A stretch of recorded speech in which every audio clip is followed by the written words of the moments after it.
Hello বন্ধুরা, তোমরা সবাই কেমন আছো? আজকে আমি নিয়ে চলে আসলাম লক্ষ্মী পুজোর ভিডিও নিয়ে। সবাইকে জানাই কোজাগরি লক্ষ্মী পূর্ণিমার অনেক অনেক শুভেচ্ছা। তো এই যে দেখো, আমাদের লক্ষ্মী পুজোর প্রিপারেশান শুরু হয়ে গেছে। প্রথমে তৈরি করে নেওয়া হচ্ছে লুচি এবং সুজি। লুচির জন্য আমি প্রথমে ময়দাগুলো মেখে নিচ্ছি। ময়দা মেখে নেওয়ার পর তারপর আমি লুচি বেলে নেবো এক এক করে। এই যে দেখো, লুচি বেলছি আমি। তারপরে লুচিগুলোকে ভেজে নেওয়া হবে। তারপরে আমি সুজিটা তুলতে ভুলে গেছি, সুজির ক্লিপটা, সুজি তৈরি করার ক্লিপটা। কেন কি জানোই, ব্যস্ততা থাকে লক্ষ্মী পুজোর দিন। তো সুজি করার পরে তারপরে আমি চলে গেছিলাম ফল কাটার জন্য। এই যে আমি ফল কেটে নিচ্ছি। ফল কেটে পুজোর আসন যা যা আছে, পুজোর আরও নিয়ম টিয়ম সব। আমার এবার ফার্স্ট টাইম পুজো আমার শ্বশুরবাড়িতে।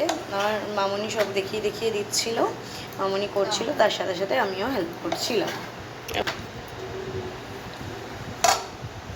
তারপরে দেখো, ফুল ফল সুজি মোয়া নাড়ু মুরকি লুচি সব দিয়ে আসন গোছানো হয়ে গেছে। তারপরে দিয়ে দেওয়া হয়েছিল আলপনা। তারপরে এই যে বসানো হচ্ছে মা লক্ষ্মীর পট এবং মা লক্ষ্মীর আসনও ভালোভাবে সাজানো হয়ে গেছে। এই যে দেখো, আমাদের মা লক্ষ্মীর পুজোর সব জোগাড়। যে এবার আমাদের পুজো শুরু হবে, জোগাড় সব কমপ্লিট। দেখো মা লক্ষ্মী কী সুন্দরভাবে সেজে উঠেছে। এই যে আমার মামনি পুজো শুরু করেছে, মামনি পুজো করছে। আমি মামনির পাশে বসেছিলাম, পুজো দেখছিলাম এবং সাথে বাচালিও করেছি। তো আজকের মতো ভিডিওটা এইটুকুই। কেমন লাগলো অবশ্যই জানিও।